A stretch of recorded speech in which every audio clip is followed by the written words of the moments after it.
Hey, Happy New Year to everybody. You. All right, let's go to the first question. Tom Brew. Mike, 13 days off in the middle of a basketball season is kind of unusual. What if anything, is good about that? And what about any sort of concerns you might have finally getting back to playing on Thursday with that long layoff? Well, again, I mean, it's two sides to it. If it was up to me, we would have stayed here for the Christmas holidays and we would have practiced like the old days and continue to work. But we gave the guys 3-4 days off. And guys that are a little banged up, gave them an opportunity to recoup. And then we came back and went to work. While other teams were still playing. I mean, that's, I've always been one that, really wants to play. And, we set the schedule this way. And when you think about it, it's good and bad. I mean, because again, I don't like a lot of time off. I just don't. And this was a nice break. But again, we were banged up a little bit too. So it's given guys like Trace an opportunity to kind of recoup and hopefully get ready to go starting Thursday. Mike Schumann. Yeah, Coach, I've heard you say over the last month on several occasions that you want this team to play with more toughness. I'm curious as to what you've had to change maybe with your practice approach or otherwise to kind of help bring that out of this team. Well, again, I'm always looking to motivate and push guys to play harder. And sometimes that's got to come within too, because, I can't play for them. But, practices, they vary, sometimes, they awfully tough where guys are not real happy with me. And then there are times where practice, you just kind of breeze through it and you get through it and you get ready for the next practice. But, I'm just looking at the 3 games that we lost. And we got out toughed in those 3 games. And that worries me, going against really good teams. And now, on the flip side of that, the Xavier game and the Carolina game, we out toughed them. I mean, that was the difference in the game. And so out of the 5 games, we behind one, I think. So we just gotta make sure when we show up on the floor to play, not only do we get off to a good start, but we maintain it throughout the game. And in those 3 games, we just never gave ourselves a chance. Seth.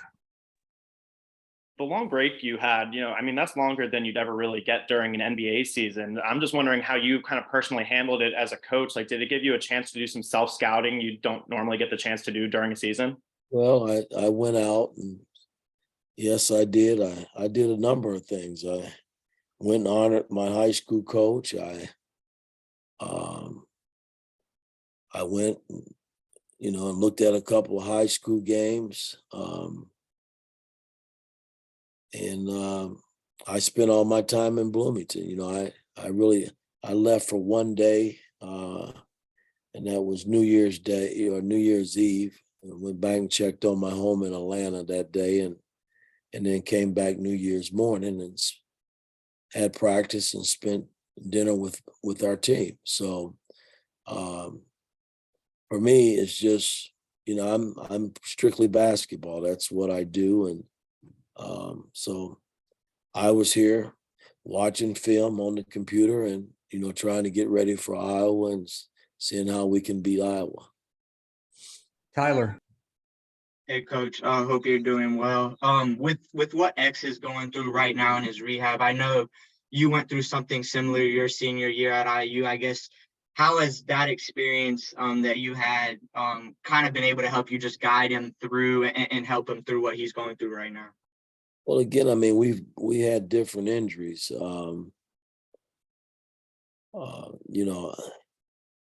I don't know really I don't think anyone knows what the turnaround is for X right now.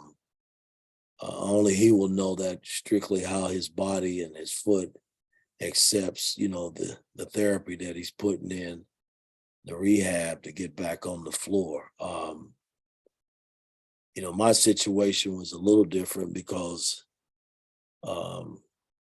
when you got doctors telling you got a 50-50 chance of ever coming back and playing, that's a little different. So I was kind of backed in a corner and had no choice but to push to come back. And I know he's feeling the same way. It's his last year, his last go around in college basketball, and he's feeling probably the pressure of getting back out on the floor, and I get it. People thought I was crazy and coming back in 8 weeks, but I knew my body at that particular time, and most athletes do know their body. So I'm sure X will be smart about his approach and coming back, but I wouldn't count him out, put it that way, because he's a tough competitor, and already he's doing some things probably maybe a little ahead of schedule, but I'm just hoping for the best to get him back and try to keep him mentally positive about his approach. Nathan. Hey, Coach. I'm sure you and the staff have broken down every matchup ahead of this Iowa game, but how does it affect your preparation when an opponent is on a 3-game losing streak like Iowa is? Is there anything you emphasize more when your opponent is going through that? Listen, I've experienced it all in the NBA in terms of teams that struggle, and those are the most dangerous teams because their backs is somewhat against the wall, and the fact that they're coming home, they play extremely well at home, and we had our problems with them last year. I mean, we were up 7 at halftime, and in the second half we just threw the ball all over the gym, and then we just gave a 7, 8, 9 point lead, with 5-6 minutes on the clock down in Indianapolis there, to go to the Big Ten championship round. And that wasn't good because, again, that's the game that I got to close. And so those things still stick with me. I harp on last season because that's the only thing I could really talk about based on my first go around. And, you lose 2 buzzer beaters, the Iowa and Rutgers game, and you lose a big game in Wisconsin when you're up 20. That's, there's about 5 or 6 games I could rattle off where we just didn't finish. And I'm trying to get them past that stage. But the way to do that is we got to play hard. You got to show up and compete. You can't have games like Kansas and Arizona and Rutgers. You got to at least fight and put yourself in position to win a game. Todd Golden. Mike, during the break, I was speaking with another Division I coach, and he told me that he has more players in counseling than he's ever had in his career. He's had a long career, and most of it is due to social media reaction that they get, post game and all that. You and I are both probably of a generation where we didn't grow up with it. We know how to dismiss it, but players today did grow up with it, and they struggle to do that. What's your approach to what players deal with when it comes to social media? And, what advice do you try to impart to players who might struggle with the same thing?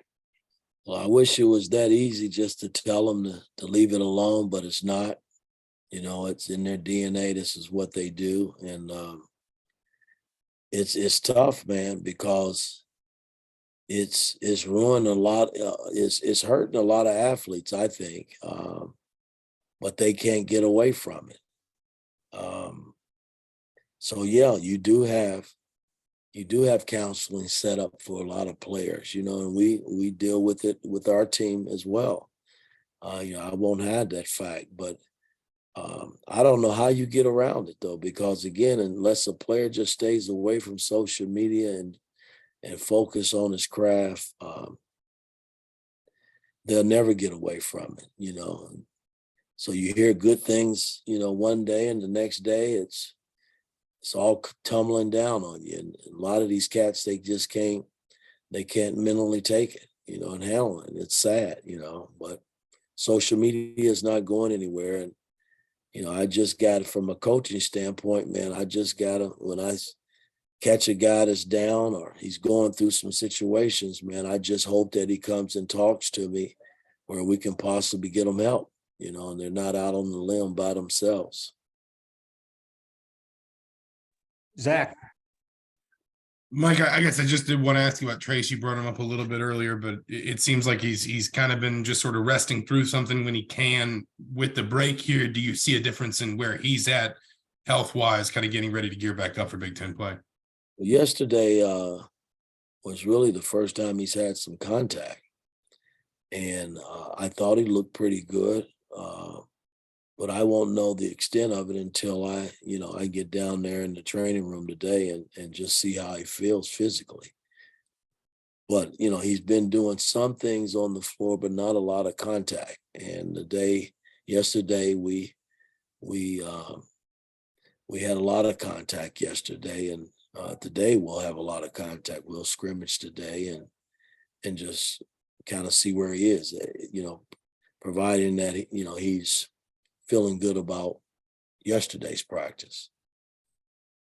last question, Tom Brew.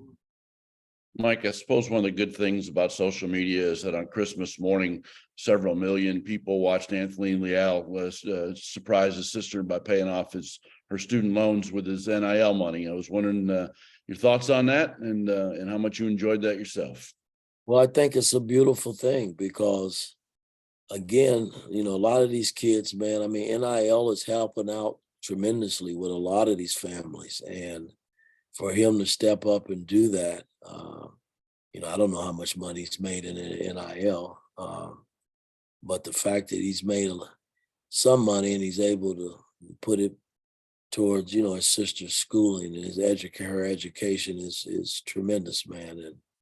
And he'll be blessed for it one day. He might not see it now, but it'll come back to him. You do good things like that, good things happen your way. So I'm proud of him, as a young man, because he didn't have to do that. But again, she's blessed from it, and the family is too as well, because that's a big thing to step up and do something like that. All right, Coach. Thank you very much. All right, guys, take care.